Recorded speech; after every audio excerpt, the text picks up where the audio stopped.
The last two audios are online, but the rest of them aren't there yet due to technical issues of some sort, but he's looking into it, trying to get them up there. But it's online that I asked those questions.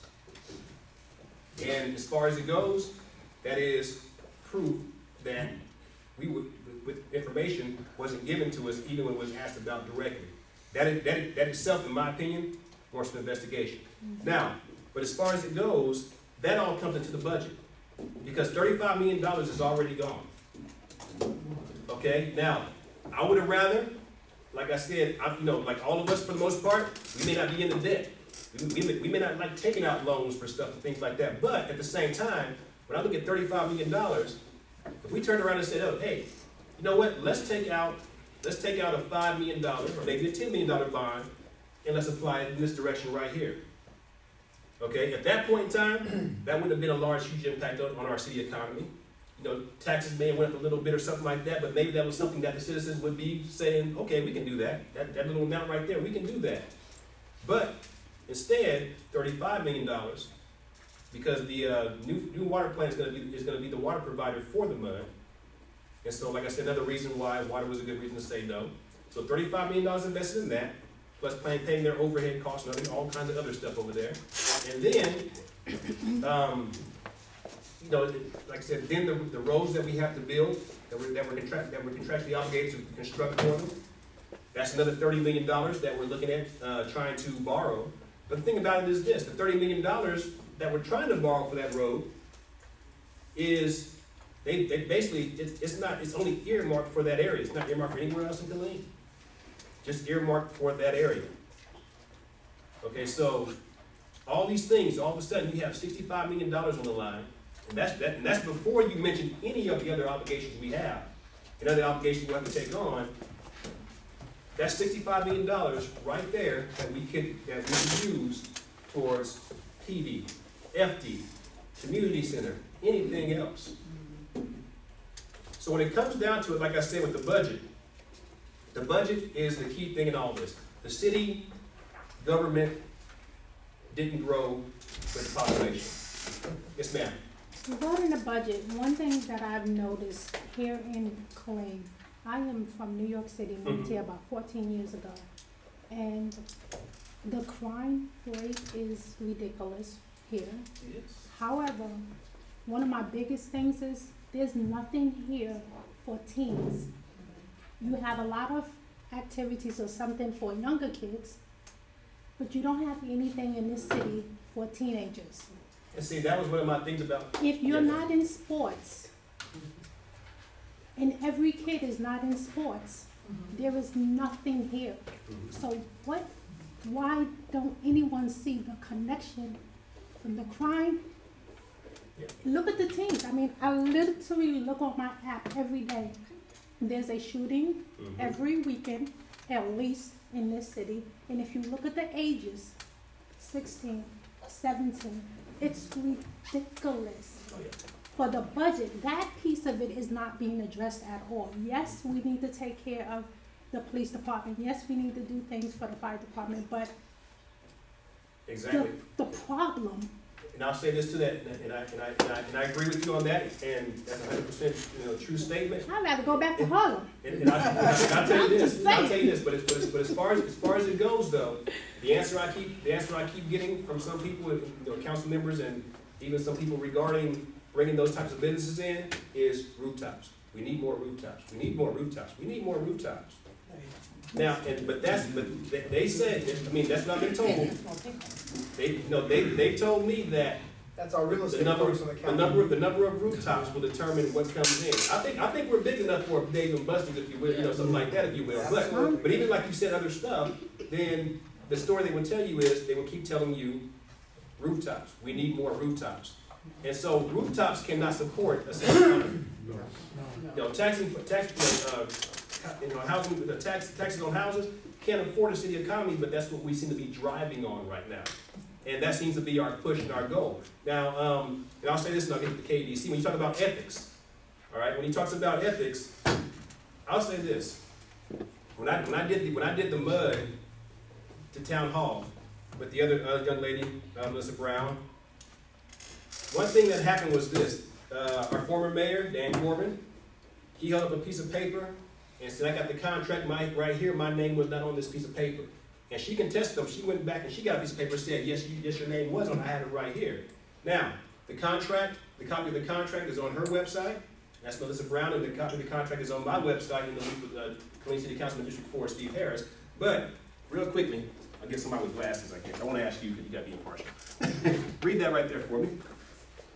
Says passed and approved that special meeting of City Council, City of Killeen, Texas, this 30th day of July 2013, at which meeting the quorum was present, held in accordance with the provisions of the VTCA Governor Code, approved. Daniel A. Corbin, Mayor, signing. Now, when you talk about ethics, sit right there in front of us, hold that paper up and say, my signature was not on there. But she challenged them, and she put it online. He's a lawyer. Now. He's a lawyer, come on. Okay. I'll get to you in a second. So now. You have a question over here. Oh, I'm sorry. It's over here first? Okay, go ahead. About that, my husband and I were actually at that meeting, and he brought up a good point a couple days later. He was just thinking about it. And I'd like to know also, being that I was there and I could see, the facial expressions, I could sense, the tone of the environment. He seemed pretty upset that he was being accused that he had even signed it. So, but at the same time, he was defending it. So, is there any way to find out where he stands on it? Like, he defends it because as far as it goes, that was pretty much fast tracked. Yeah, he's for Okay, And so so he he- defends it, but then, if Not he's inside. defending, if he's exactly, Yeah. so, I mean, there seems to be a contradiction there. Well, that's because of yourself. Yeah. But that's where we go. That's where we go into ethics, because if you look at who's on the board for the MUD, you'll see former city officials and other people that are pretty well known. All right. Okay. Who had a question over here? Yes, sir. To fix our PD and FD, Mm-hmm. give them the equipment they need, to give them the increase in wages like they need. How much is that gonna cost? Cause I don't have a problem paying for it per se, but we talking about $1 million, $10 million, $20 million, and Let me give you just, like I said, Waco is typically the one city that I compare ourselves to. 'Cause we're bigger than Waco, but we're literally, 45 minutes away, an hour away. When it comes to demographics, economy, I'm sure they probably bring a little bit more money, but typically we're pretty same. And this year's budget, I think PD got right over 28 million, is that correct? Yes. Give or take 28. Yeah. They received over $38 million. So if they're receiving not much more money to a comparable city that has a lesser population, they received 10 more million than what we did. So that gives you a basis. Like I said, do I know the answer to everything like exactly this is what we need? But I know we need more than $76,000 of training. Yeah, no. debate that. No, no, but Because do I to know fix that- the problem, the next thing is, okay, so Yeah, you gotta 10 evaluate million it. more a year for the PD, say 10 And- million and- more for the and fire I'm not saying we department. need $10 million more. I mean, would that be nice? Heck yeah, it'd be nice. Oh, yeah. But you definitely got to research, and like I said, we're not out there to buy BMW police cars and stuff. Give us, moderate. I don't debate that you guys are understaffed, under-equipped, under-resourced, but as a taxpayer, I wanna know how much more money my city needs and whether we need to go with a tax rate increase or we need to work on bringing up the value of the properties to bring in more revenue, or else, what in the city do we cut to adequately take care of public safety? Or a bond if nobody So, wants to pay. FD is a little bit different than PD. They, their big expense is people and cars. We have a huge startup cost. Station 9, is a poor example because it's a larger station than your average station. It houses, an extra company. It houses a second EMS supervisor that we needed. But typically, you're looking at a $3 million, for station. You're looking at $1.5 million ish for vehicles, and then you've got to staff that with, you're looking at 15 people per file. Oh, I'm sorry, it's adequately staffed. You're looking at 20 people to account for the time off and everything they need, and we are 2 to 3 fire stations behind. So that's about 6 million, give or take. So, I mean, you're 18 million there to get us to where we need to be, and then whatever the maintenance cost, so to maintain that, Right. so. And I think the truth is I don't think there's ever been a thought or idea saying, hey, we're willing to do this, come up with the That's probably a master good idea plan. to I start think it's with. always been, Yeah. this is your budget, you better Yep. figure out how to That makes survive. common on it. sense. I think that's where the thought process, it's been to that, what will we need, because in reality, we know that's not happening. So, Well, I mean, to fix the problem, you gotta get there. Yeah. I mean, and to fix the problem, the second step is, how do you pay for it? You take from another part of the city, you raise the tax rate, or you raise tax See, value. that's the situation we're in, because it's a matter of, we shouldn't have been here in the first place. Right. But the fact is, we are where we are, and we got things that we have to deal with, so that's what's gonna have to come down to citizen discussion, as well as other discussion as well. Now, when you talk about the KDC, I'm just gonna say this real quickly on that, but, that is a bad deal, because right now, it seems like, even as I was reading over some information, that we'll be having a meeting, talking about, KDC and some other policies this upcoming Tuesday at our workshop. But as far as it goes, some ways it seems the chamber and the KDC are overlapping, but at the same time, the KDC has the authority over the city council to actually bring in businesses without the majority of the city council being notified about it. And so basically, that's the circumvention of the governing body.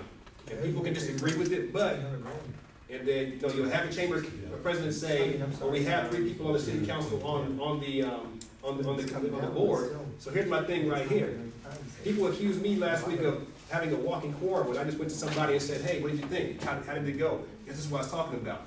I didn't even really talk about the letter or anything like that. But they said, oh, walking quorum. If that's a walking quorum, then you got a walking quorum on the KDC board, don't you? Yeah, that's great. And see, now, I wish that had been corrected from the get-go. Even when it was in the paper, not going to get you though, but even when it was in the paper, he didn't write it, so I'm not doing it. But even when it was written in the paper, that could have been squashed from the get-go, because they know what a walking quorum is. That could have been squashed from the get-go, okay? And as far as me trying to circumvent the council, to try to get this thing changed and everything like that, and courting new council members, that's a negative on that. All I'm doing is informing the public, and informing even other council members who wanted to learn about it. But this past week right here, Thursday, they had something on the state of the city, and they were talking about the charter. So who's trying to convince who? I don't know. But I'm gonna read this real quickly, and then I'll be done. We talk about ethics and so forth. But it says this. This was in today's paper, in the opinion section. Killeen council candidate, Killeen council candidate says she was not part of a recent forum. It says, to the editor, I'm a candidate for Killeen City Council at large. I recently attended a forum at the DFW 9191 hosted by Councilman Steve Harris. According to the Facebook posting for Placidio Juan Rivera, I don't know how the name got in there, but anyway, so it has been brought to my attention citizens are trying to make me part of that group, along with other attendees. Many misconceptions and lies were stated at that forum, and my name was in the paper as being part of the plan. Please be advised, I am not or never will be part of any forum for those individuals. Now, I responded back to you if you want to go read that, but as far as it goes there, if I wanted to start something, I could say, who is she sitting at the table with at that forum? Daniel Corbin. If I wanted to start something. But either way, even she put out that it was filled with lies and misconceptions. And I'm telling you that no misconceptions, no lies were put out. If there were any mistakes, and there's always a possibility that there were some, or, like I said in the response, I said there may have been some people as far as different opinions or semantics they try to come with, disagree, but understand, no mistakes, especially if there were some, nothing intentional was put out there. And so to make this accusation as far as this right here and to put it in the paper, one response I gave to her is like, you just told on yourself. Well, I will say one thing though, the Killeen Herald had a response back correcting her, that they said that she just was in attendance. Yeah. It didn't say that Nobody she mentioned it, I was participated. good on your. But now the thing about it is this, though, that she felt threatened enough by something I have proof for. It's recorded. I have proof for it, and I can't wait for that to come out. But something she felt so pressured about, and not being, if you want to say, and not being having anything to do with those people or those individuals, whoever those individuals are, then that would come down to her choice. And like I said, she just told on herself at that point in time. Because everybody that's here in attendance right now, and I'll just say this, because when we were, for those who were in attendance at the MUD, then the accusation was, I guess, I was courting y'all. For those who were council candidates, I wasn't courting anybody. I invited the public. That's why Corbin was there.